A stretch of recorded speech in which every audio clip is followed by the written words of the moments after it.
Bien, recordando un poquito las pruebas funcionales. ¿Sí? Habíamos mencionado que las pruebas funcionales están directamente relacionadas a nuestros requerimientos funcionales. Ventajas de los requerimientos de las pruebas funcionales. Empezamos a tener una idea más clara al momento de generar nuestras pruebas. Leemos, empezamos a crear test cases y todo eso. Desventajas de las pruebas funcionales es que tienen mucho tiempo en la ejecución de los mismos. Es la gran desventaja. Por tanto, necesitamos, ya había mencionado, la ejecución de los BBTs, las ejecuciones de los sanity testings, ¿sí? Donde realmente al ejecutar estos casos de prueba, podemos un poquito minimizar el impacto de tiempo. Pero aún así las pruebas funcionales llegan a tomar mucho tiempo. Pruebas funcionales positivas. Remarcaremos lo positivo en tu aplicación. Si yo hago una prueba positiva de responsive, ¿sí? O de login, creo que a la mayoría les ha pasado de login, y mi obtención de requerimientos dice que debo cumplir el login y password de mi sistema, estaría realizando una prueba positiva. Pero si yo quiero hacer una prueba sobre login y password, pero la obtención de requerimientos me dice que nunca va a usar un usuario administrador y en mi plan maestro no contempla, entonces estaría realizando una prueba negativa. ¿Me dejo entender?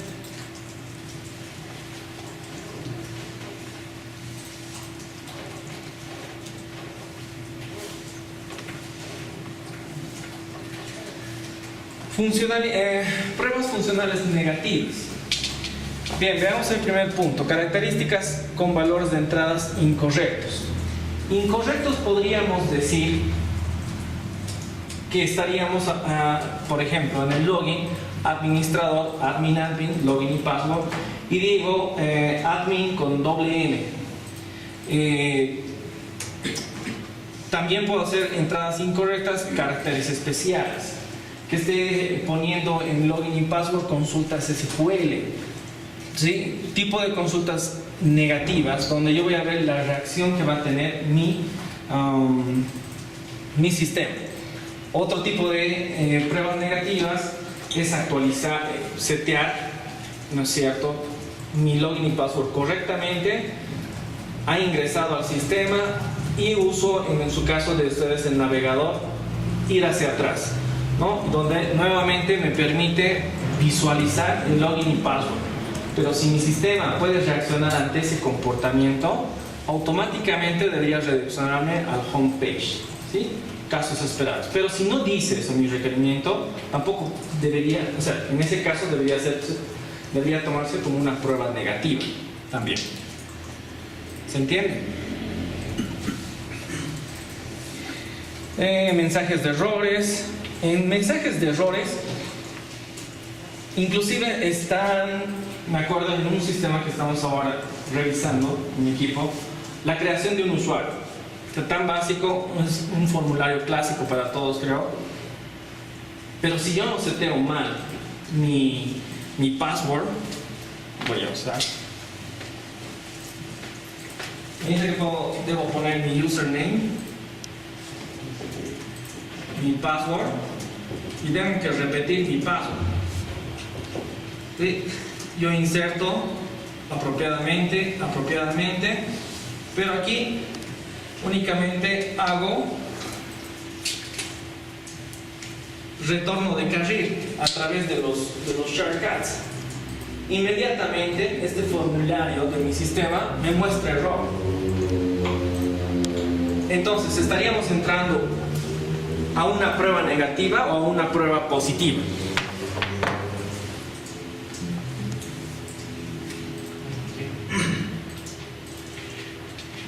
¿Qué dicen por atrás?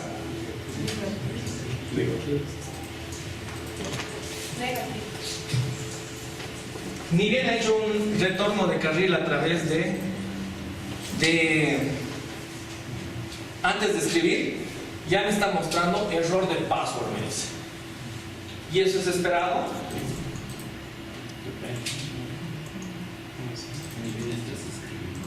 No he escrito nada. He hecho tab, escrito normal.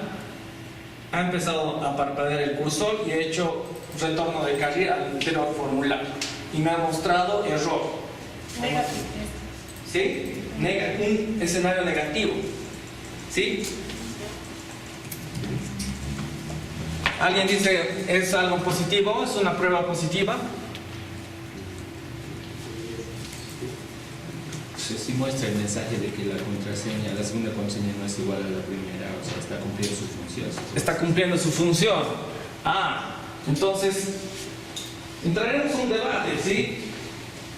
Si dice mi requerimiento funcional que al menos tiene que escribir un carácter para poder tener el juicio de decir es un password incorrecto, entonces esto, al menos un carácter, entonces esto llegaría a ser una prueba negativa, porque no he escrito ningún carácter.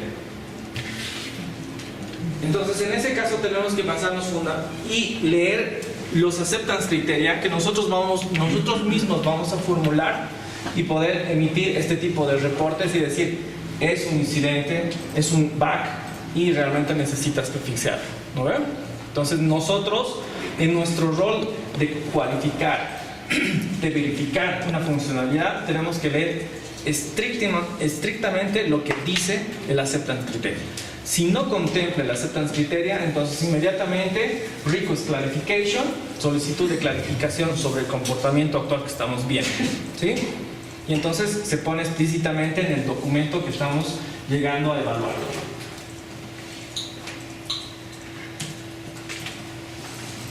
Pruebas no funcionales. Responde la pregunta con el sistema de realizar una tarea. Pruebas de performance, pruebas de carga, pruebas de estrés, pruebas de duración. En pruebas de performance hay distintos tipos de pruebas de performance. En la generación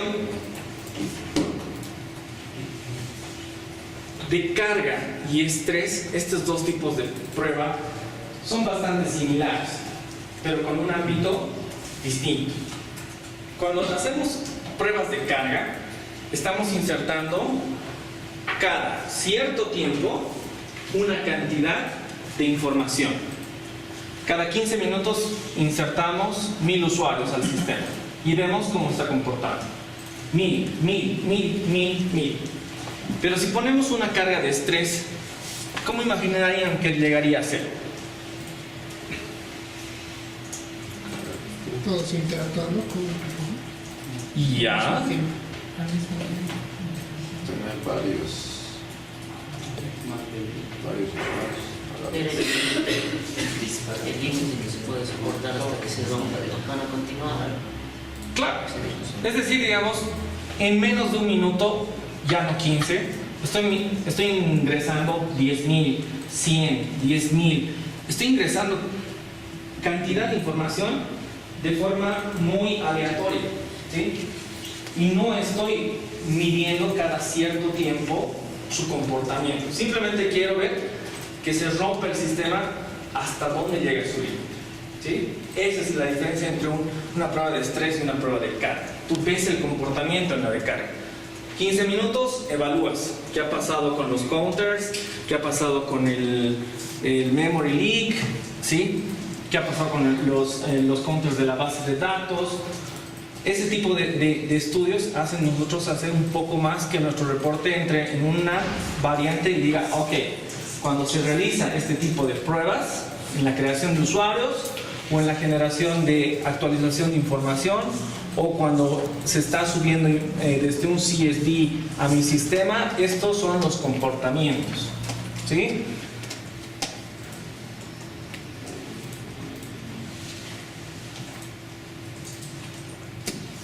Ok, pruebas de performance.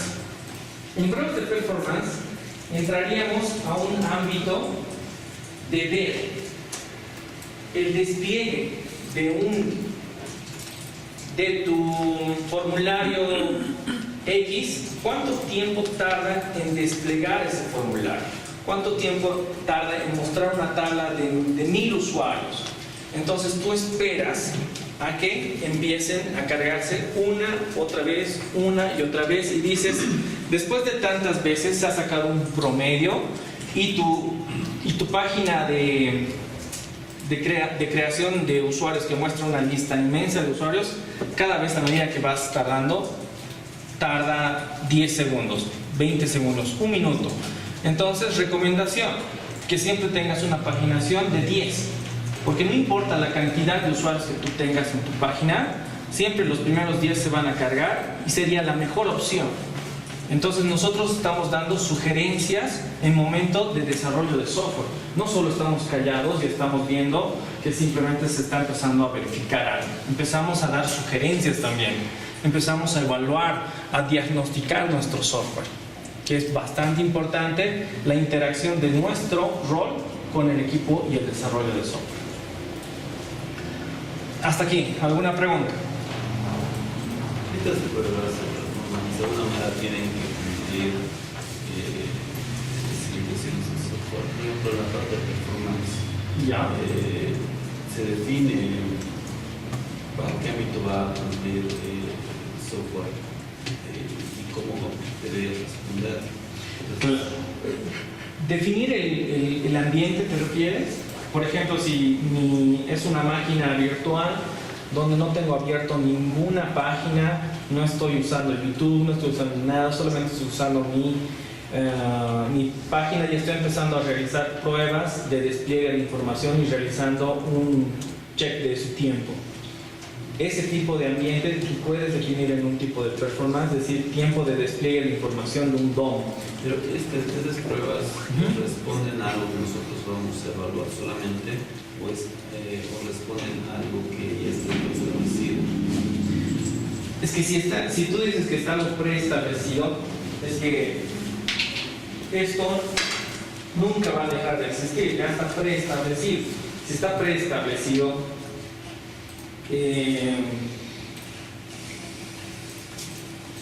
no tendría como que mucho sentido el realizar un tipo de prueba donde sabes que eso nunca va a cambiar, está preestablecido. Pero no sé, se me está bien dejando entender, o tal vez alguna vez preguntar algo más claro. Básicamente, estas pruebas de performance las definimos nosotros o las evaluamos nosotros. Nosotros las definimos de acuerdo al ámbito, al tipo de prueba de performance que nosotros queremos realizar.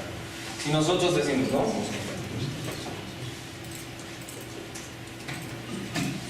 Despliegue de la tabla de usuarios. Su promedio es de 8 segundos. ¿Cómo has llegado a obtener esto? Varias veces has cargado esa página, unas 10 veces has sacado un promedio, has quitado el menor, has quitado el mayor y has sacado un promedio y has dicho, ok, esta carga, esta página tarda más porque nuestro cliente se ha quejado, porque nosotros notamos que esta página donde hay mucha información es la que está tardando más. Nosotros notamos y nosotros decimos, estamos con este promedio. Pero nosotros definimos, o sea, cuál es de nuestro software, cuál es el que tiene mayor riesgo de delay en la carga del UI, ¿no? Pero nosotros podemos definir. También puede ser requerimiento del PO, porque el PO tiene la experiencia de decir esto siempre ha tenido un problema. El Product Manager igual también puede decirle al equipo, necesitamos realizar pruebas de carga. Por ejemplo, en mi proyecto que yo estoy, siempre para las regresiones al final siempre se realizan las pruebas de carga, ¿no? Porque estamos con cada mil, porque esa funcionalidad nunca tiene que perderse por la cantidad de usuarios que maneja. Entonces es una regla para nuestro equipo, ya se ha determinado como una regla después de cada regresión. ¿sí? Entonces no es solo también depende de nosotros, sino también del equipo, de la experiencia, de las personas involucradas en el sistema. Ya había mencionado todos los equipos, los arquitectos son el pilar fundamental dentro de un desarrollo de software. Son las personas con mayor experiencia que nos pueden decir: necesitamos hacer este tipo de pruebas, necesitamos realizar este tipo de improves en nuestros diagramas, ¿sí? Respondo a tu pregunta. ¿Sí? ¿Alguien más tiene alguna pregunta? No pregunta, pero un comentario, ¿no? Por lo general creo que cuando se realizan este tipo de pruebas de performance, sobre todo, se tiene que considerar el hardware, ¿no? Que tiene que ser similar al hardware que va a ser la reproducción, porque no es lo mismo, por ejemplo, hacer una prueba de performance en una máquina de desarrollo y a sabiendas de que en producción tú manejas múltiples servidores que son poderosísimos, ¿no? Sí, totalmente de acuerdo. Sí, si no se acuerdan, hace tiempo les había mencionado que nosotros teníamos un problema y eran 3 millones de información que nosotros teníamos que migrar de un sistema de producción a un sistema de samples. Entonces, el replicar esa información nos ha ayudado bastante a encontrar exactamente el error de nuestro sistema, ¿no? Es muy cierto que nuestro sistema puede no tener la información que nuestros usuarios en producción, la cantidad de información que tienen en producción, no solamente en cuestiones de hardware, sino en cuestiones de información, manejo de información que tienen en producción, ¿no? Entonces, mucho va a depender de la decisión que se realice para poder realizar un tipo de performance sobre lo que nosotros queremos lograr. También se puede replicar la cantidad de información que tienes o llegar a esa cantidad de información que tienes y haciendo pruebas de carga y determinar cómo reacciona tu sistema con esa cantidad de información. Sobre hardware también es importante mencionar que si tus clientes, el 80% usan Linux, no tiene mucho sentido que tú estés testeando en Windows 7, por ejemplo, ¿no es cierto? Porque sabemos que nuestros clientes, el 80% usa Linux. Entonces, también es muy correcto el mencionar el entorno, o marcar el entorno de tus pruebas dentro de lo que es el tipo de performance testing. ¿Algo más? Pruebas de regresión. Bien, normalmente se realizan después de aplicar soluciones a incidentes, parches. Pero además, dentro de las pruebas de regresión es bien importante decir o delimitar qué es lo que tú vas a poder evaluar durante las pruebas de regresión. Vamos a volver a nuestro test summary que les habían compartido, y al final dice: pruebas de regresión, tales funcionalidades. En tus pruebas de regresión es importante decir que si tienes implementadas en todo tu sistema 20 funcionalidades, de las 20 funcionalidades solo 5 has actualizado o has mejorado o hubo nueva cantidad de features nuevos, entonces hay que ver, evaluar qué funcionalidad que se está actualizando o qué funcionalidad que se está agregando está afectando a otros módulos o a otras funcionalidades. Entonces es muy importante saber lo que se está actualizando y interactuar con la parte de dev y decir: bien, nosotros creemos prudente estos tipos de módulos del sistema. Y el dev dirá: no, ¿saben qué? Esto también necesitamos revisar porque no hay ningún error, pero tal vez se ha roto algo. Entonces nosotros hacemos una reunión con la parte de desarrollo para evaluar también la parte de los módulos de regresión.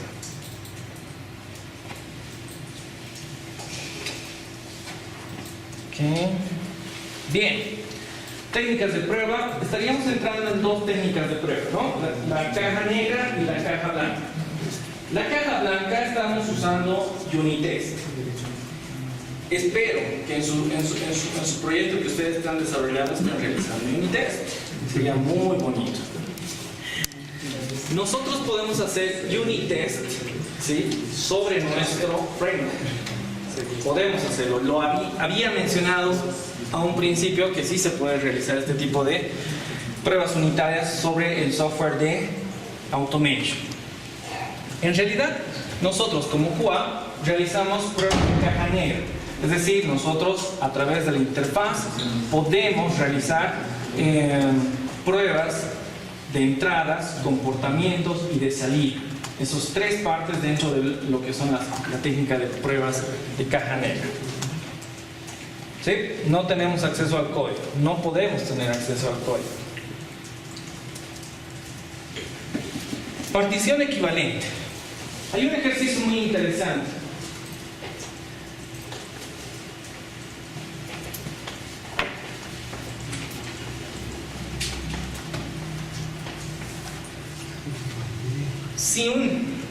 Vamos a poner acá.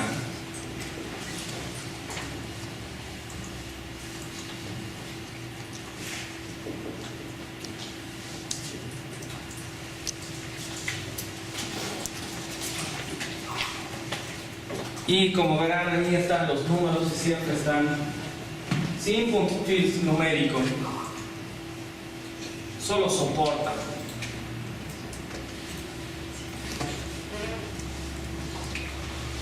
Números del 1 al 100, corresponde probar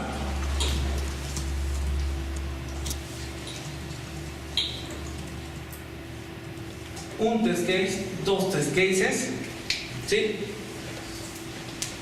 Bueno, aquí está del 1 al 1000. ¿Se crearán 1000 pruebas para poder insertar en ese campo numérico? No. ¿Se crearán 3 pruebas para verificar que realmente en este campo numérico estén ingresando esos números? ¿Bastará 3? ¿Bastarán 6? ¿Quiénes apuestan? 3. 3. ¿Cuáles?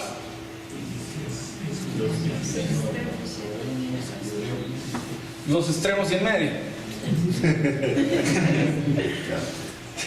Se crearán 3 particiones, ¿sí?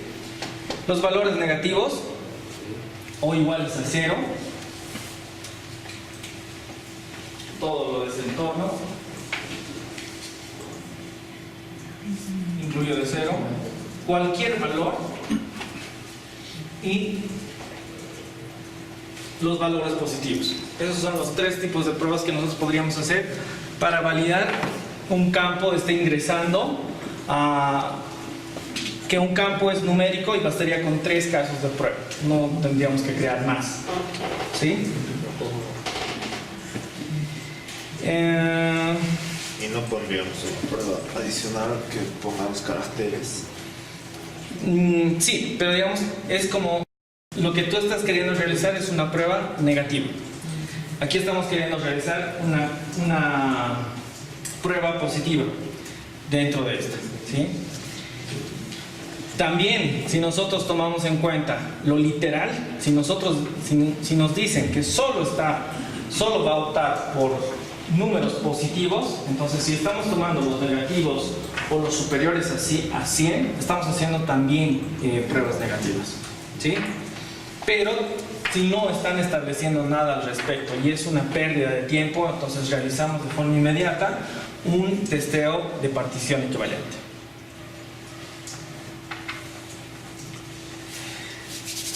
Bueno, análisis de borde. Simplemente los negativos y simplemente los positivos. No hacemos nada más. Las pruebas de borde. Perdón, los que es el 0, el 1, el 100 y el 101. Son las pruebas de borde. ¿Sí? Ahí está.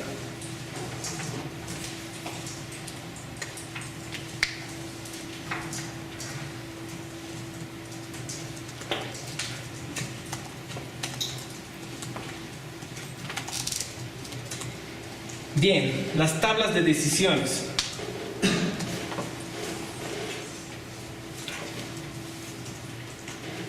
Las tablas de decisiones son pruebas de caja blanca, donde nosotros vamos a encontrar lo que se llama los code coverage.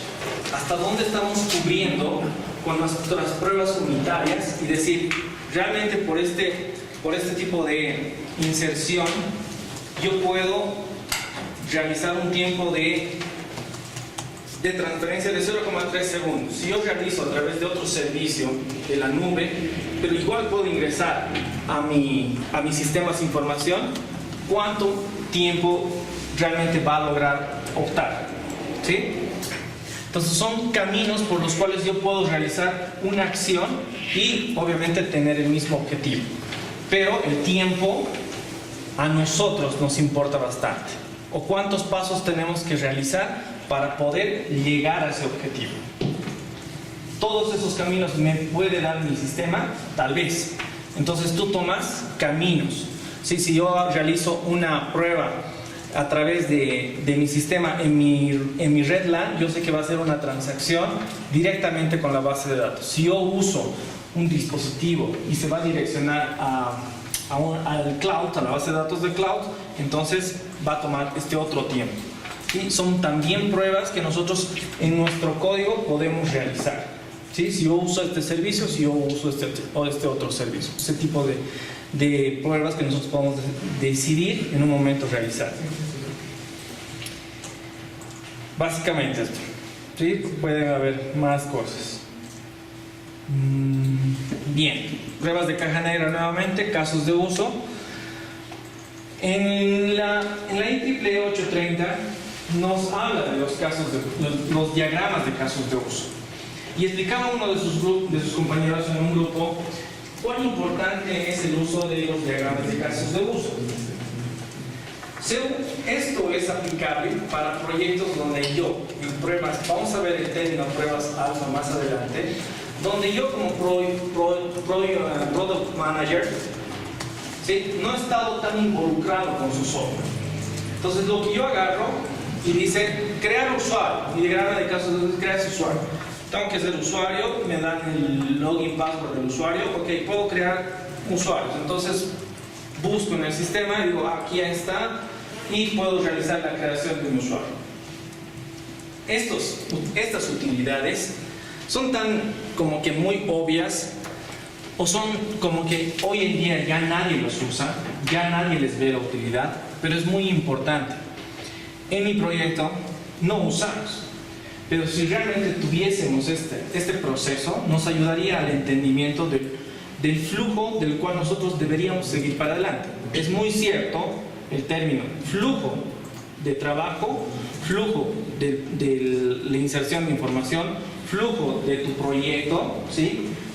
Pero esto nos da un vistazo general y nos ayuda bastante al entendimiento sin estar con la necesidad de estar viendo, esto debería haber cumplido, todo esto. Son utilidades que se les puede dar, inclusive, ¿no? Yo acabo de agarrar tu documento, he visto ya, estás manejando un usuario administrador. Sin que yo haya visto tu software, ya sé que tú tienes un administrador. También veo otro caso de uso donde tienes solamente un usuario. ¿Sí? A personas externas nos ayuda el entendimiento de forma inmediata a través de estos diagramas. Entonces, utilidades que nosotros podemos dar a este tipo de diagramas que nos ayudan bastante. Y obviamente, si yo ya tengo una idea clara, voy a ir lanzando preguntas, ¿no? Y este tipo de creación de usuarios, ¿a través de qué servicio usas? Eso no está en un diagrama de caso de uso, ¿no? Yo uso el servicio Azure, donde yo voy persistiendo mi información en la nube. No, yo estoy usando solamente MySQL, donde almaceno de forma local.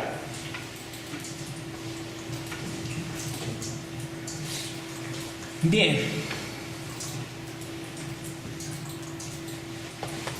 Otra de las partes que nos muestra aquí este diagrama es un flujo, en este caso, el usuario actor en el sistema va a insertar la información de su credit card, va a hacer la validación de su PIN, va a introducir su PIN, va a validar su PIN y le va a permitir al usuario acceder, ¿no? Un flujo muy directo, ¿sí? A través de esos diagramas podemos crear este tipo de pasos y a través de este tipo de pasos nos ayudan a tener una idea más clara para lo que queremos más adelante. ¿Qué queremos más adelante? Creación de casos de prueba. Esos casos de prueba nos dicen exactamente qué pasitos debemos seguir. Como antes me habían preguntado, pero cada vez es login password, y eso vamos a poner como unos prerequisitos. Entonces, nos ayuda el entendimiento de lo que queremos evaluar, de lo que queremos tener idea de, para poder evaluar nuestro software. Nuevamente volviendo a las pruebas de caja blanca, cobertura de código, cantidad de... esto es el code coverage. ¿Cuántas pruebas unitarias tengo en todo mi sistema? En la plataforma, nuevamente, de Salesforce, no te deja subir tu código si no tienes un code coverage arriba de 70. No sé ahora cuánto será. Entonces te fuerza a que tu sistema, tú tengas unit test. No puedes subir en esa plataforma tu software si no tienes unit test. Entonces, también está esto en la teoría y bueno, en la práctica, en plataformas como Salesforce, es bastante útil. Bien, ahora pasemos a esto. Bien, hasta aquí tomaremos un break, pero ¿alguna pregunta?